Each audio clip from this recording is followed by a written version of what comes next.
Hello, my name is Joseph Alai. Welcome to my channel. And today I want to talk about how all things work together to get you what you want, whether they're good or bad. So the reason I brought this up is because I was having a conversation with a friend earlier, and we were getting into our past. So my past, there are a lot of ebbs and flows in it. But in retrospect, when I get a look at what has happened, and also always stemming from what I've imagined, I can always see how all things are working together to get me to where I want to be, or to where I've imagined. So imagination creates reality. And so whatever we imagine in first person, wherever we go in our imagination, we will end up there. We must end up there. So all things will work together to get us there. So, for instance, when I had imagined that I was coming to San Diego, now just as a preface, I imagined that I was in San Diego. I was going through troubling times when I lived in New Jersey. Time and time again, I would imagine that I would be somewhere else, namely here in San Diego. But as soon as I would drop the plans, as soon as things started getting better, and then I would wind up in trouble again, and then have to imagine again to be in San Diego. Everything would get better again. I would still be in New Jersey. Finally, and I may have shared this story in the past, but finally what happened was, I imagined I was in San Diego. I ended up staying with a friend. The whole deal was that I would stay with my friend, and he would house me for a little while. I was going to be in Pennsylvania. I was going to live with him. I was going to work. I was going to save money. He was going to help me out. And then I was going to move to San Diego. Now, again, though, this was like the fourth time that I had said I was going to do this. But every single time, I wouldn't do it. And things would just start to get better and then collapse again.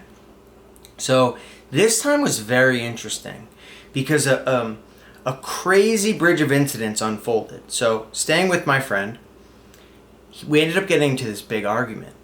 And he ended up locking me out, and I had to find a place where to go. Now, I was in Pennsylvania in the woods. This is a crazy story, and I'm not going to go into every detail because the purpose isn't to say anything negative about my friend, because I know now that he was only acting based off of an assumption inside of me. So I had imagined in first person that I was in San Diego on the beach with a dog, and that was before, right? I'd done that multiple times, but in Pennsylvania now, I had gotten into this argument with my friend. I had essentially, it was out of nowhere. I did nothing wrong. It was his mind. He was playing tricks on him, I guess, and he had accused me of something that wasn't true. I ended up getting kicked out of his house in the middle of nowhere, and I ended up going back to New Jersey for a little while. But the interesting thing was that in the end, what had happened was he felt bad for doing that, and he ended up sending me money and to buy. Literally, he said, "Okay, buy your ticket to San Diego." And in the end, I wound up, and I didn't think about this as it was happening, obviously, but I wound up in San Diego on a beach with a dog, almost exactly as I had imagined. And finally, I had realized, that's when it clicked. This was what I had imagined. So the idea then comes, did this need to happen, right? So there's no question. He acted perfectly based on my desire. My imaginal act was to be in San Diego. I had imagined it time and time again. And it seemed like he was only playing the perfect role in order to get me here. And in fact, he did. And so I can't hold anything against him because it was my imagination that had caused him to act. But the interesting thing is that I conclude, I think, is that if I had just gone, then probably this wouldn't have happened. So it seems like whether it's good or it's bad, all things work together to get you to where you've imagined. And there's a Bible verse that says, "Every place that the sole of your foot shall tread, that have I given to you." And it's talking about the awareness, the imagination. So we should be careful of what we imagine, or we should be ready, in a sense, for our imaginal act to come. So now, having, knowing, if I knew then what I knew now, I would know that I should have just gone to San Diego. These were all these signs inundated. If I was aware of what was going on, I would have known earlier, okay, all these are different signs, I should just go. Or even if I watched this unfold and saw this crazy actions from my friend, I would have known, okay, this is out of the ordinary, this is interesting, and I know this is leading to somewhere.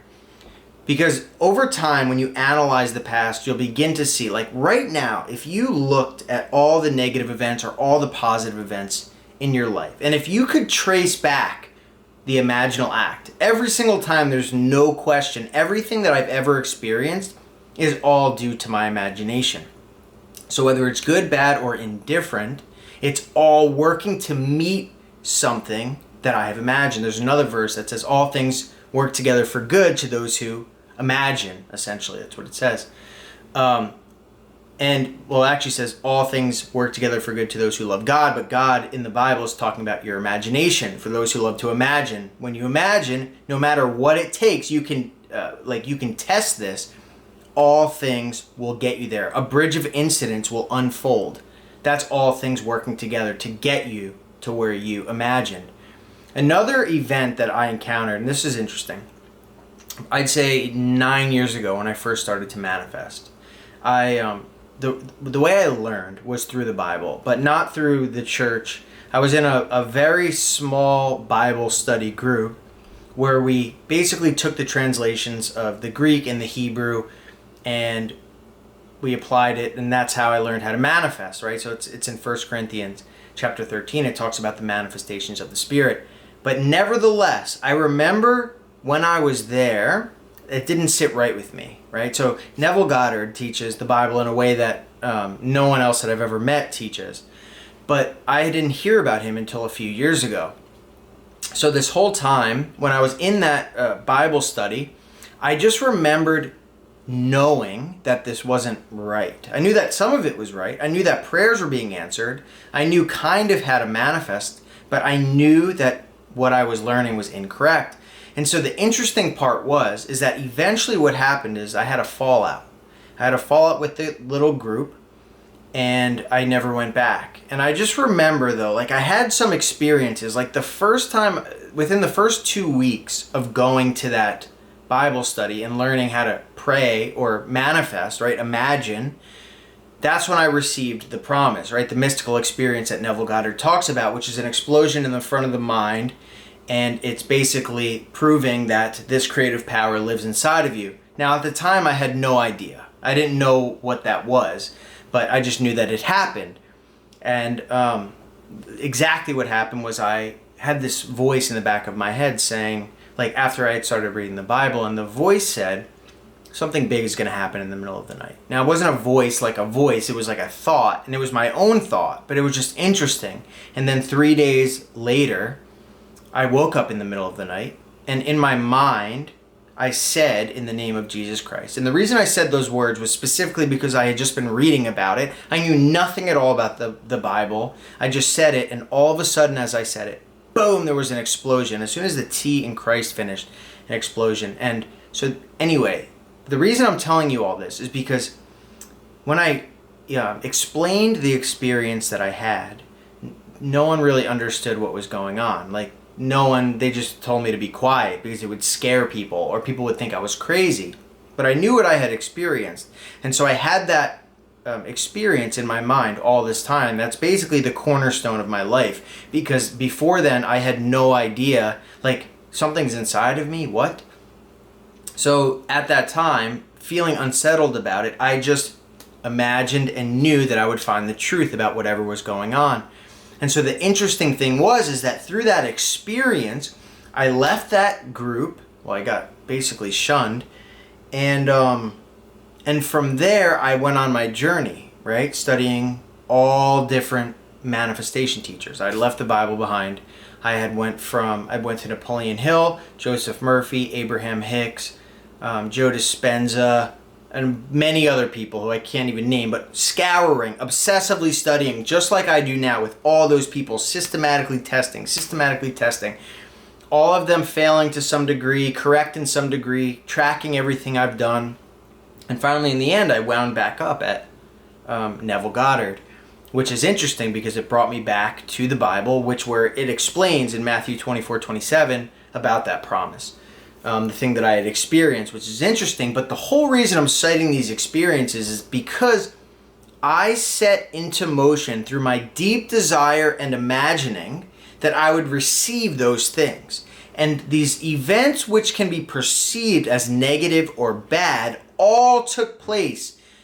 And in the end, they all worked together to get me exactly where I want.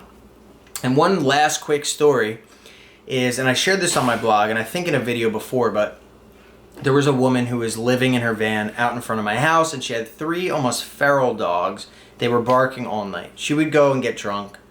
The dogs would be in there barking, scared. It was really upsetting. And so I imagined that they were gone. And I imagined that but the clause was that everyone was okay. The dogs were okay. Everyone was okay. And over the course of the next week, it started to get worse. And then one night, she left her window open in her van. And so 2 of the dogs jumped out, but one of them was left in there. And the reason that's a critical aspect is because if all 3 had jumped out of the van, then they all would have ran away. But what ended up happening was they all stayed there and barked. And the cops came and they picked up the dogs and they confiscated them. And then what ended up happening was, so she came back, she was freaked out, but she was wasted. It wasn't right what she was doing. But the dog, she had the chance to get back her dogs, which she did, but then she adopted them out to better homes so they weren't as scared.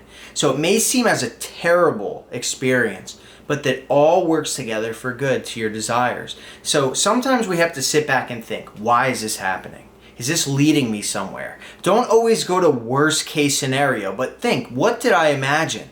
And you will, if you evoke your imaginal faculties in first person point of view, then you know that everything is working towards that end.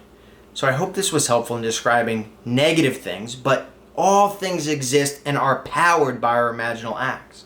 So just remain faithful to that and know that if someone does something to you that seems negative, there's probably an outcome. In fact, there's always an outcome, which is that I have created that problem.